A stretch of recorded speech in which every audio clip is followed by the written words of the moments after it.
Good morning, student. 9th standard science subject, 15th lesson, life process in living organism. Life processes in living organism.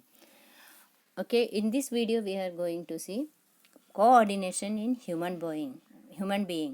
तो coordination क्या है वो हम लोग देखा. डिफरेंट ऑर्गन्स कोऑर्डिनेट करते हैं. एक फंक्शन जो रहता है वो पूरा कंप्लीट करने के लिए, जो एक्टिविटी कंप्लीट करने के लिए पूरा अपने बॉडी का पार्ट्स जो रहते हैं, ऑर्गन्स रहते हैं, वो सब कोऑर्डिनेट करते हैं, उसको बोलते हैं कोऑर्डिनेशन.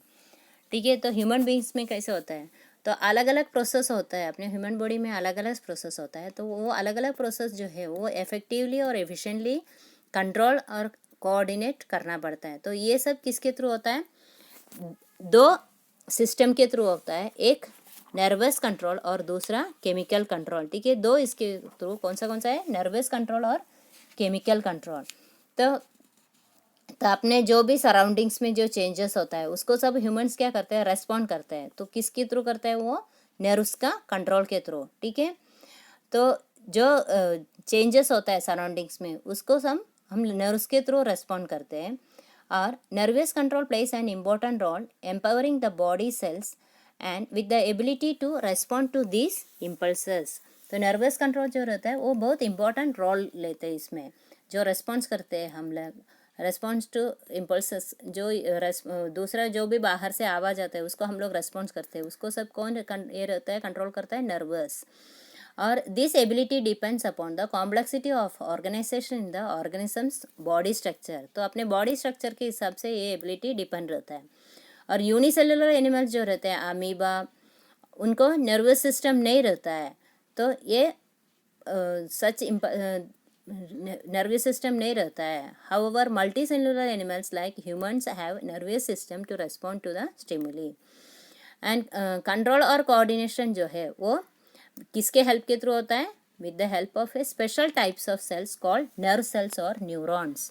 तो ये कंट्रोल होता है वो किसके थ्रू होता है, न्यूरॉन या नर्व सेल बोलते हैं. तो नर्व सेल को ही दूसरा नाम है neurons.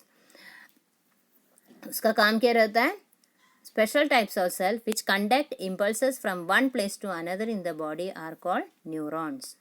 The neurons are the structural and functional unit of the nervous system. Neurons जो रहता है वो structural और functional unit रहता है अपने बॉडी के अंदर का nervous system. Nerve cells is the largest cells in the human body. सबसे बड़ा सेल कौन सा रहता है, nerve cells. And it may measure up to few metres of length. ये थोड़ा सा लेंथ ज़्यादा रहता है, थोड़ा सा ऐसा 5 to 6 मीटर्स या ऐसा मीटर्स में उसको हम लोग काउंट करते हैं. ठीक है. And nerve cells have the ability to generate and conduct electrochemical impulses. And the cells that support the nerve cells and the help of their functioning are called neuroglia. तो neuroglia बोला तो क्या रहता है, जो सेल्स रहता है वो नर्व सेल को सपोर्ट करते हैं और उसके हेल्प की वजह से जो फंक्शनिंग होता है उसको बोलते हैं neuroglia. Nerve cells and neuroglial sales together form the nerves. तो नर्व सेल्स और न्यूरोग्लियल सेल्स जो रहता है वो दोनों मिलके क्या बनता है, अपना नर्व बनता है. तो ये भी अपना पूरा नर्व सेल के बारे में दिया हुआ है ये बुक में. ठीक है. ये बुक में मीन्स ये 171 पेज में जो नर्व सेल और न्यूरो मस्कुलर जंक्शन के बारे में पूरा दिया हुआ है. ठीक है. Next is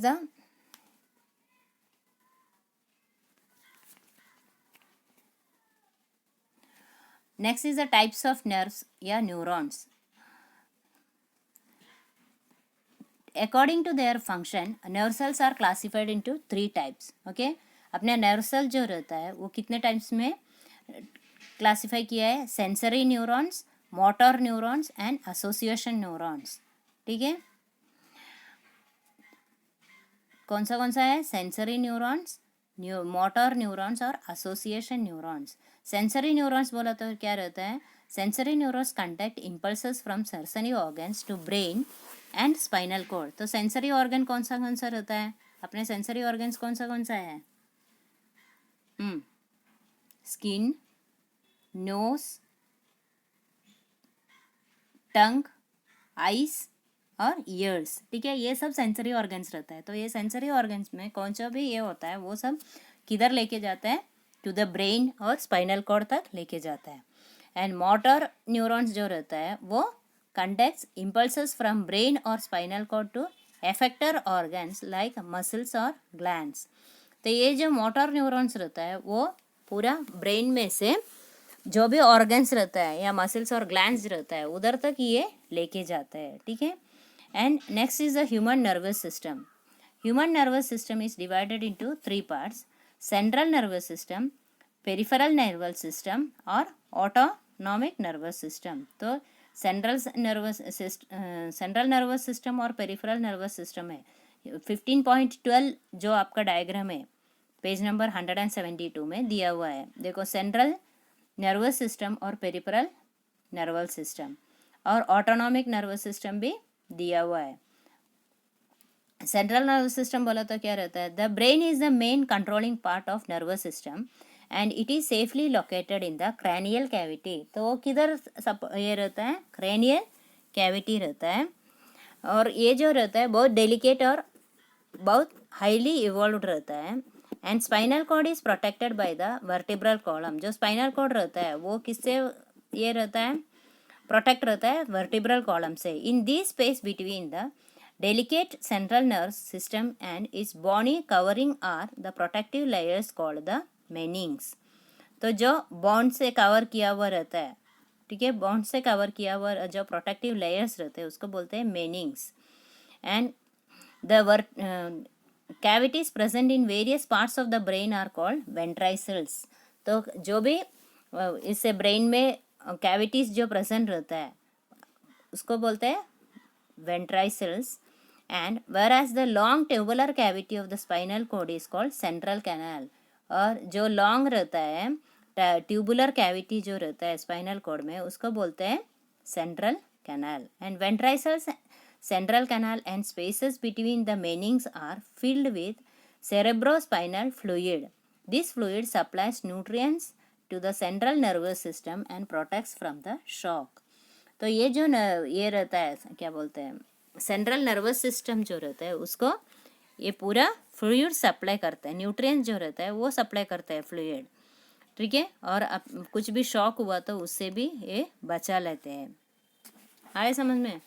the structure of next is the structure of brain.